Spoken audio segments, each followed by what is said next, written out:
आज हम बात करने वाले हैं बच्चों की और उनके कोमल मन की। ये तो हम सभी जानते हैं कि इस वक्त बच्चे घर में कैद हो गए हैं।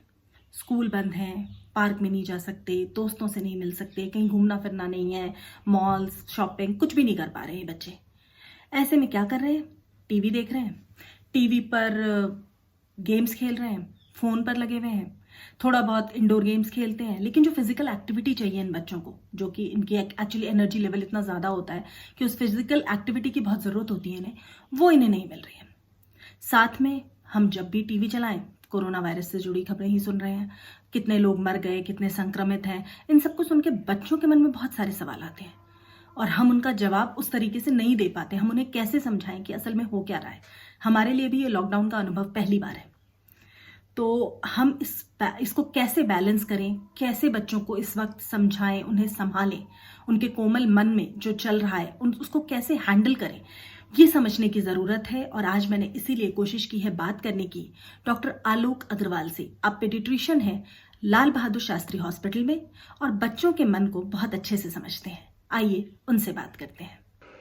नमस्कार डॉक्टर साहब। नमस्कार। आज हम बात करना चाह रहे थे बच्चों के बारे में। तो सबसे ज़रूरी चीज़ जो समझनी है वो ये कि इन दिनों अगर हमारे बच्चों को जैसे कि घर में ही है, तो अगर छींक भी आ जाए या सुबह उठते हैं और थोड़ी सी स्नीजिंग जैसी फीलिंग आती है तो एकदम टेंशन होने लगती है। लगता है कि कहीं कोई कुछ गड़बड़ तो नहीं है, एक अजीब सा डर का आभास होता है। तो ये सिम्टम्स को कैसे डिफ्रेंशिएट करते हैं एज ए डॉक्टर आप? एक्चुअली ये सारे जो वायरसेस हैं इंक्लूडिंग कोरोना वायरस, इनके सिम्टम्स में बहुत ज़्यादा डिफ्रेंशिएट नहीं किया जा सकता है।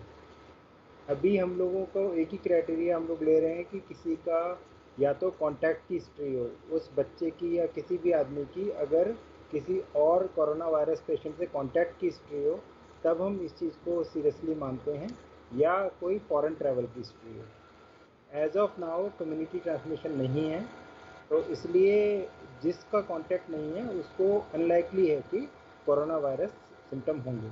और वैसे भी बच्चों में जो हैं सिम्टम्स माइल्ड ही हैं, बच्चों में बहुत सीरियस इलनेस नहीं देखी गई है। इस वक्त बच्चों के लिए जो सबसे ज़्यादा मुश्किल है, उनके मन पर बहुत अजीब सा असर हो रहा है। मैं खुद भी देखती हूँ, खुद अनुभव कर रही हूँ कि उनको स्कूल नहीं जाना, पार्क में नहीं जाना, बच्चों के साथ नहीं खेलना, कहीं बाहर कोई एक्सपोजर नहीं है। इतनी ज़्यादा एनर्जी होती है उनमें और उसको एक्टिविटी नहीं है उस जी एनर्जी जी को यूज़ करने के लिए, यूटिलाइज़ करने जी के लिए। जी। तो ऐसे में बच्चों के लिए बहुत मुश्किल वक्त है, मैं कहूँगी, क्योंकि हम लोगों के लिए भी पहला एक्सपीरियंस है लॉकडाउन का, पर जी बच्चों के जी। लिए तो और भी ज़्यादा मुश्किल होगा। एज ए डॉक्टर आप कैसे देखते हैं उनके मन पर क्या असर हो रहा होगा?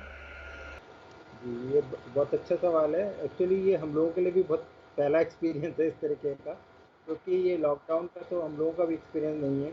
तो ये अंडरस्टैंडेबल है कि बच्चों को अपनी एक्टिविटी में बहुत ज़्यादा रिस्ट्रिक्शन करनी पड़ रही है, और पेरेंट्स भी उस वजह से परेशान हैं क्योंकि बच्चों को पार्क में नहीं भेज सकते हैं और कहीं भी बाहर कम्युनिटी में या सोशल गैदरिंग में नहीं जा सकते हैं।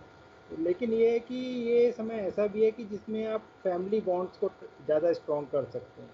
ये ऐसा समय है कि आप जो बच्चों के साथ चाहते थे समय बिताना एज ए पेरेंट, या वो भी हम लोगों को नॉर्मली समय नहीं मिलता है। तो हम इस चीज़ को पॉजिटिवली लें तो बहुत अच्छा रहेगा, क्योंकि रिस्ट्रिक्शन तो है ही। पॉजिटिविटीज़ में ये है कि आप अपने फैमिली में बैठें।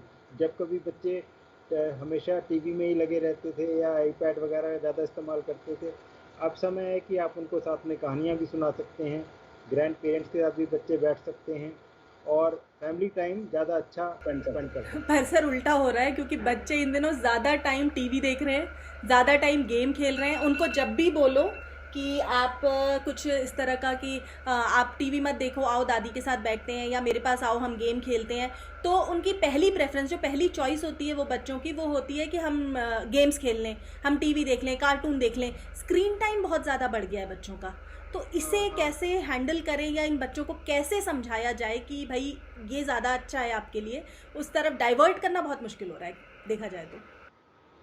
इसमें ये है कि स्क्रीन टाइम की जो पहले से एडवाइस है, मेडिकल एडवाइस, वो यही है कि 2 घंटे से ज़्यादा स्क्रीन टाइम पर डे नहीं होना चाहिए।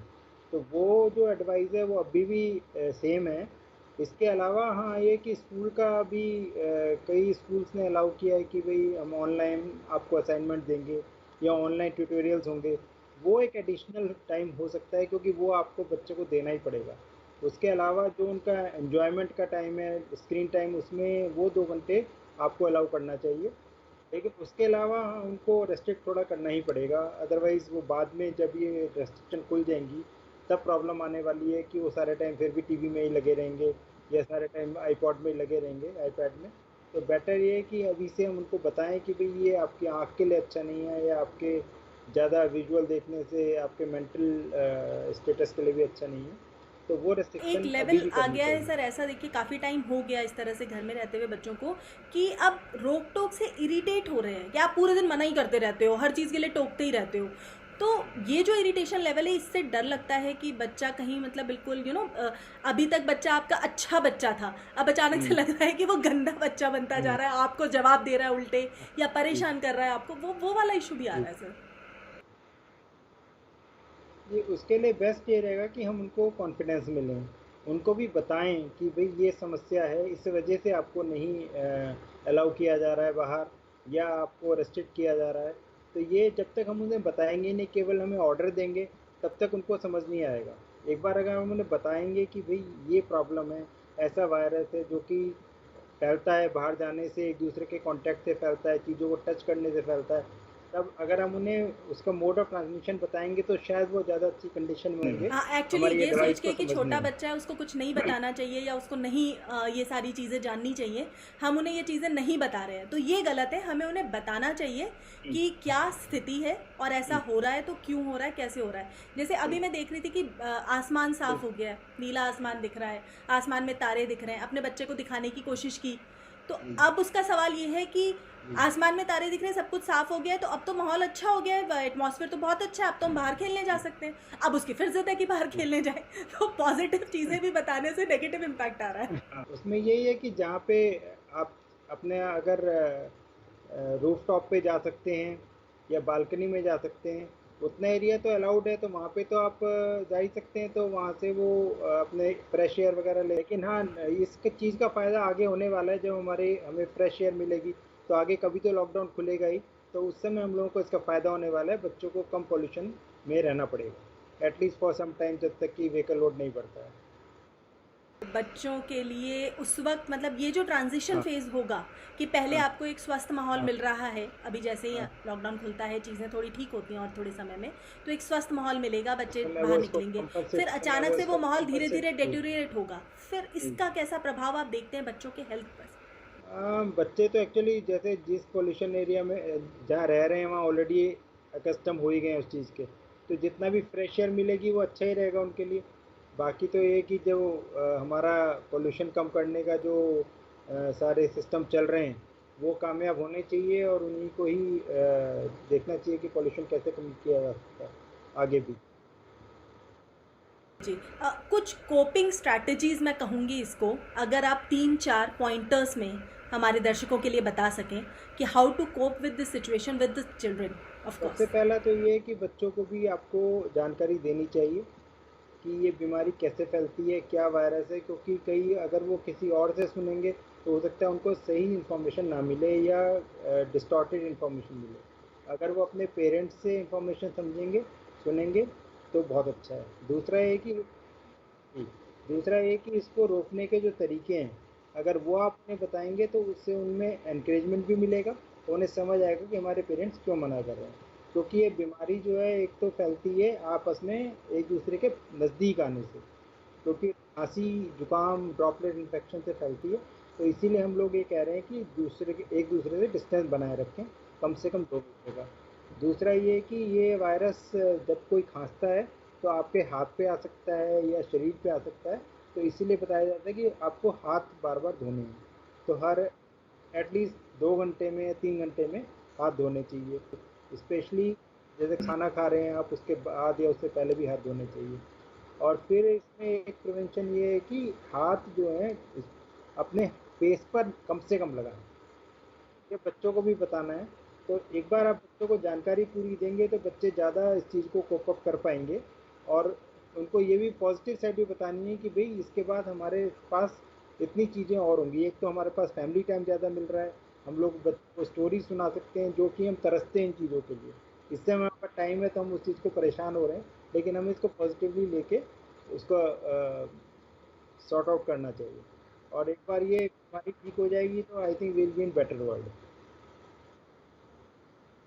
एक चीज़ और थी कि जैसा आपने कहा अभी हाथ धोने के लिए, तो अभी जैसे बच्चों से हाथ धोने के लिए कहो तो बार बार वो बाथरूम में जाके साबुन लगाना, वो 20 सेकेंड्स और ऐसे धोना वैसे धोना, वो जो तरीका बताया हुआ है उस तरह से हम सिखा रहे हैं बच्चों को धोने के लिए, वो ना करके वो सैनिटाइज जी करना प्रेफर करते हैं। सैनिटाइजर जी यहीं रखा है टेबल पे, हम इसी से कर जी लेंगे, हम नहीं जा रहे बाथरूम। क्या जी। सैनिटाइजेशन मतलब सैनिटाइजर यूज़ करना is fair enough as compare to actually washing hands? Sanitizer की सबसे बड़ी प्रॉब्लम है कि उससे हाथ जो ड्राई हो जाते हैं, और कुछ लोगों को सैनिटाइज़र से की वजह से एलर्जीज़ भी हो जाती हैं। तो इसलिए हम लोग ये कहते हैं कि हम लोग मेडिकल फ्रेटर्निटी में अगर हम हाथ सैनिटाइज़र का यूज़ करते भी हैं तो 3 से 4 बार मैक्सिमम हम करते हैं, उसके बाद हमको हाथ धोना ही एडवाइजेबल है। अब घर में सैनिटाइज़र की जगह हाथ धोना ज़्यादा एडवाइजेबल है। आखिर में बच्चों के अलावा अभी जैसे कि आपने ही कहा कि ऑनलाइन क्लासेस हो रही हैं बच्चों के लिए, वर्क फ्रॉम होम की सुविधा है, यानी बहुत सारी ऑनलाइन व्यवस्था जो है वो तैयार हो रही है। क्या आप मेडिकल के क्षेत्र में भी देखते हैं, जैसे टेलीमेडिसिन हम बहुत सारा सुन रहे थे, पर इतना ज़्यादा एप्लीकेबल हमने अभी तक नहीं देखा। क्या आपको लगता है कि वो चीज़ अब इंडिया में इसके थ्रू इस सारे टाइम के बाद इंडिया में देखने को मिल एक्चुअली सकती है? टेली बैंकिंग टेली मेडिसिन में सबसे ज़्यादा कॉन्फिडेंस की ज़रूरत होती है डॉक्टर और पेशेंट के बीच में। और हम लोग अपने रिलेशन में तो हमेशा टेली मेडिसिन इस्तेमाल करते रहते हैं, लोग हमसे पूछते रहते हैं, हम उन्हें बताते रहते हैं। लेकिन जब एज ए पेशेंट डॉक्टर का रिलेशन आता है, कोई भी पेशेंट हमसे बात करेगा, हम उसे एडवाइस करेंगे, लेकिन इसमें लीगल चैलेंजेस भी हैं, क्योंकि जो भी हम उन्हें एडवाइस करेंगे वो हमारे पर बाइंडिंग हो जाएगा। अगर हम उनको टेलीमेडिसिन बताते हैं, हमने सिम्टम तो उनके देखे नहीं, ना ही हमने पेशेंट को देखा है, तो अगर हम उनको कोई भी मेडिसिन बताते हैं और वो उनको नुकसान कर जाती है तो वो हमेशा हमारे ऊपर केस कर सकते हैं। इसीलिए जब तक आपका पेशेंट और आपके बीच में विश्वास नहीं है तब तक टेलीमेडिसिन के बारे में एटलीस्ट इंडिया में बात करना ठीक नहीं है, क्योंकि बहुत सारे केसेस भी सुनने में आते हैं कि डॉक्टर के ऊपर पेशेंट ने केस कर दिया कि आपने ये दवाई हमको बताई थी फ़ोन पे और हमें नुकसान कर दिया। लेकिन हाँ, अभी रिसेंटली गवर्नमेंट ने साइकेट्री में टेलीमेडिसिन को अलाउ किया है, क्योंकि ये भी देखा जा रहा है कि डॉक्टर का कांटेक्ट पेशेंट डॉक्टर को कांटेक्ट नहीं कर पा रहे हैं, या अदर वे राउंड कि डॉक्टर भी पेशेंट को कांटेक्ट नहीं कर पा रहे हैं। तो उन्होंने कहा ठीक है, थ्रू टेलीफोनिक कन्वर्सेशन या वीडियो कॉन्फ्रेंसिंग के थ्रू आप अभी बात कर सकते हैं जब तक कि रिस्ट्रिक्शन है। बट एज सच इंडिया में इस समय telemedicine is not legal. Okay. आखिर में डॉक्टर साहब, आप बच्चों को मतलब बच्चे अगर आपको बैठ के इस वक्त सुन रहे हो तो उन्हें क्या कहना चाहेंगे? अपने माता पिता को कम परेशान करें, खुद भी कम बिल्कुल, परेशान हो, सबसे ऐसा इम्पोर्टेंट कुछ? यही है कि ये जो समय है, हर एक कोई भी परेशानी वाली बात होती है हमेशा नहीं रहती है। अल्टीमेटली हमें इससे कुछ सीखने को मिलता है कि भाई हमारे लिए क्या क्या प्रायोरिटी होनी चाहिए। जैसे पहले हेल्थ थोड़ी कम प्रायोरिटी पे रही है, अब होपफुली ज़्यादा रिसोर्सेज हेल्थ के लिए इस्तेमाल किए जाएंगे। और बच्चों को ये समझने की ज़रूरत है कि ये जितना भी किया जा रहा है वो उनकी अपनी भलाई के लिए है, पेरेंट्स उनकी भलाई के लिए ही सोच रहे हैं। और अल्टीमेटली जब ये बीमारियां ख़त्म हो जाएंगी तो they will come in the better world, तो ये उनको फ़ायदा ही होगा। जी जी, धन्यवाद, बहुत बहुत धन्यवाद आपके समय के लिए। आई एम श्योर आपकी बातों से लोगों में अवेयरनेस फैलेगी और वो समझेंगे कि इस स्थिति को कैसे thank you very handle much. करना है। शुक्रिया। Thank you very much.